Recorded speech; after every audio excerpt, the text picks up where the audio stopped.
So the only version of the Amazon Synod's final document was in Spanish, so guess who decided to stay up for hours translating it so that he could make this video? You're welcome.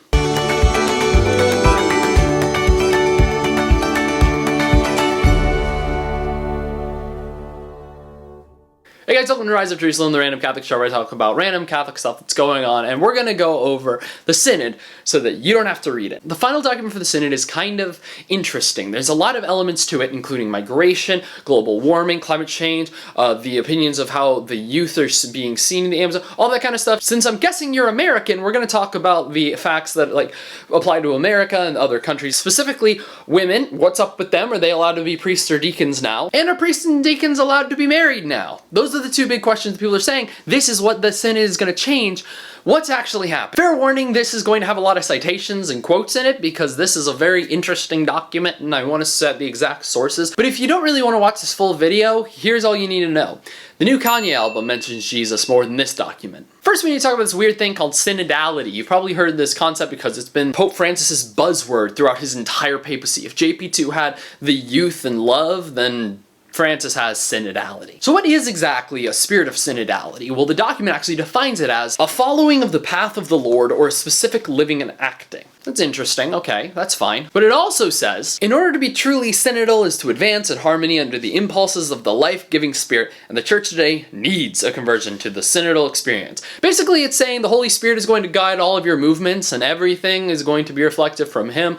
So anything that isn't reflective of Him is bad and everything that is reflective of Him is good. Now, synodality, excluding footnotes in the table of contents, mentioned 63 times. So this whole synod is very much in favor of allowing the Holy Spirit to flow and tell people what to do. Which is fair, but there's also issues and alarm bells that get thrown up in my head. Whenever we start talking about the Holy Spirit, I could do a full video on this. The Holy Spirit is important and He will guide our movements and guide our thoughts and guide our actions, but we also have to be doing things for ourselves. So we can't just lock ourselves in a room and say, Holy Spirit, inspire us to know what is true and move on. Like, that's not how anything's gonna work. So just keep in mind that this is the kind of idea that they're trying to bring to the Amazon, this concept and this spirit of synodality where everyone is coming together, listening to the problem and saying, well, if that's what you want, here's what we're gonna do. And that idea of, well, we'll listen to the people and what they want, we'll take into consideration and we'll make these changes is the entire basis of not just this synod, but every synod that's happened so far. There's always like consultation with people and discussion, try to figure it out, and then the bishops say, well, here's what the people want, and here's what we think one. Oftentimes, spoiler alert, like I've said, these bishops aren't very orthodox. So just bear in mind that that's kind of the process of how this whole thing has gone. So let's get started in the actual things. What is going on with the role of women from the Amazon Synod? Now, first they say from section 95, for the Amazon Church, it is urgent to promote ministries for men and women that equally be confirmed.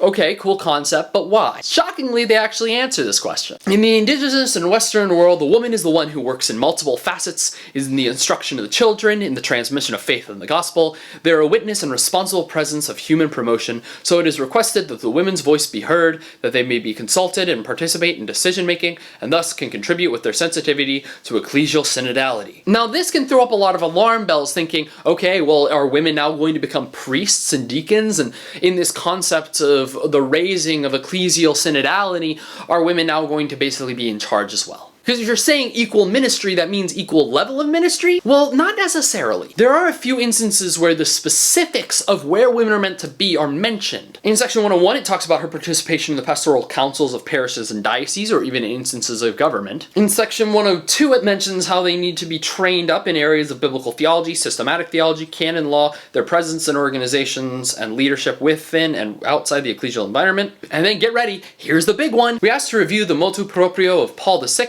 Ministeria Quaedam, so that women properly trained and prepared to receive the ministries of lector and acolyte. So basically they're asking that women be allowed to be the head of altar servers, because that's usually what acolyte means, and lectors, which I didn't realize women weren't allowed to do in South America. So if you thought there were going to be women priests, don't worry, that's not a huge deal. What they're specifically asking for by name is that women be allowed to be acolytes and lectors. And yeah, there are people in America who say no women should be altar servers, no women should be lectors. These are usually the same people who agree with St. Paul's idea of a woman should sit silently in church. But ignoring the whole political elements of it, there isn't anything specifically wrong with women coming up and reading the first reading. Or the second reading. There's nothing wrong with that. It's not as if we're asking them to become deacons, right? right? In the new evangelistic and pastoral context of the Amazon, where most Catholic communities are led by women, we ask that the instituted ministry of the women leader of the community be created, and recognize this within the service of the changing demands of evangelization and attention to communities. So never fear, they don't want them to become women deacons and women priests. Instead, for women, we need to give them a whole new role. In a large number of consultations, the permanent diaconate for women was requested. For this reason, the issue was also very present at the Synod. Already in 2016, Pope Francis has created a study on the diaconate of women, as commission reached a partial result of how was the result of the diaconate of women in the early centuries of the Church and its implications today. Therefore, we would like to share our experiences and reflections with the commission and expect results. Those last three words, and expect results. That's where I'm scared. They're saying, oh, well, women need to be equally inferred and women need to be equally risen up in the church by, at the very least, allowing them to have some role in the liturgy, at the very most, giving them the role of the woman leader in the community, or allowing them to become deacons. However, and I want to make this very clear, there is nothing that this document says that is changing anything. It's just saying, hey, we expect that eventually we hear an answer about women deacons being a thing. Fortunately, since this commission has been going on for 3 years, we're probably not going to hear anything for a while. And honestly, I'm not worried. Until we actually start seeing changes where they say this is what is going to happen, investigate all you want. Set as many commissions as you want. Women deacons can't be a thing. In my home diocese back on the East Coast, they actually had someone come and speak about, well, you know, women deacons could have been a thing. No. So moving further ahead to the issue of celibate priests, what's the Synod saying about that? Section 96 says, in addition, the bishop may trust for a specific period of time, in the absence of priests in the communities, the exercise of pastoral care of the same, to an uninvested person of the priestly character who is a member of the community. The bishop may constitute this ministry on behalf of the Christian community with an official mandate through a ritual act, so that the person responsible for the community is also recognized at the civil and local levels. Does that sound confusing? Don't worry.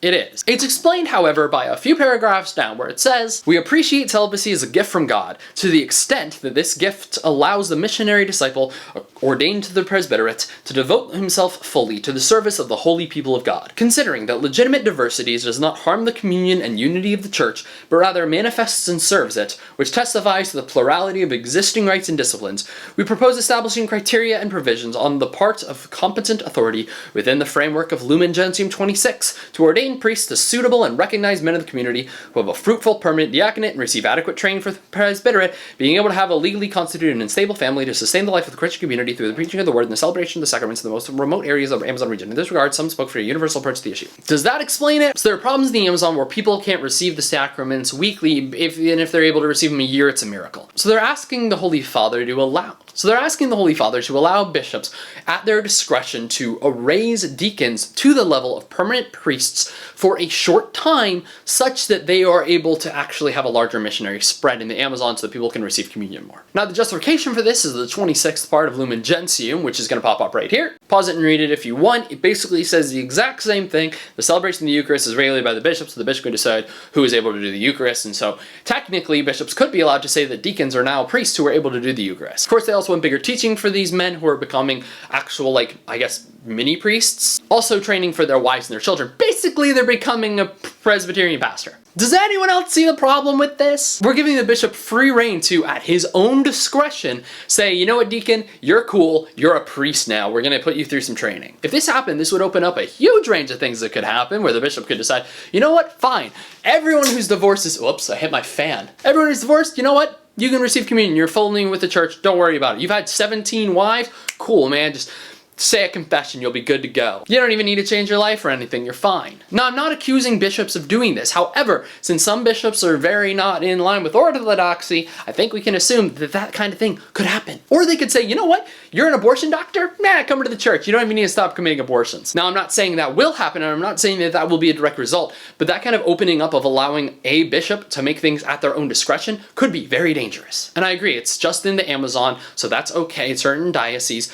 However, things that happen in one part of the church can always spread to another. My question is, Holy Father, why don't we start trying other things? You even mentioned, hey, why don't we try to get the youth more involved? Why don't we do all this other stuff to create more missionaries within the Amazon? How about you try a whole new method in raising vocations so that we have celibate priests, instead of just saying, you know what, this one chapter of Lumen Gentium, that's going to be our justification for everything. Once again, they're not saying that this will be happening, they're just saying, hey, we'd like you to think about this, Papa Frankie. So at the end of the day, I wouldn't be worried about this if it weren't for the words of Pope Francis and bishops during the actual synod. When we do things like basically throw away the first commandment saying, we apologize for the fact that people got offended that two guys decided to take the Pachamama fertility idols and throw them in the Tiber River. Like, first off, Pope Francis, we're not that sorry. In the words of a lot of different liberal bishops that are kind of pushing for these kind of things, German bishops, we could just fall down a slippery slope that would lead to the guidelines of the church becoming completely unrecognizable. So that's the basic of the Amazon Synod, so now you don't have to try to translate it from Spanish into English and read it yourself. Please donate to my Patreon, any money. I'm kidding, I don't have a Patreon because I do this for fun. I just translated a church document for fun. What's wrong with me? But I do hope many good things happen for the people of the Amazon and that their communities are able to be strengthened in the faith of the Catholic Church and that we not fall into terrors of heresy, issues of morality, problems with church guidelines. Basically, can we just allow the church to be good? But remember, gates of hell won't prevail, so that's kind of cool. So thank you everybody so much for watching. Let me know your thoughts down below. Subscribe if you haven't already and hit the notification bell to make sure you don't miss a single episode of Rise of Jerusalem because they come out very sporadically. You do not want to miss next episode I'm doing because I'm going to finally do an episode about Father James Martin. His comments about how I think we're interpreting the church and how it talks about sin in the Bible is wrong. Really ground my gears. So thank you everybody so much for watching. Let's wrap this up. And remember, as it was in the beginning, is now, and never shall be, rise up and live.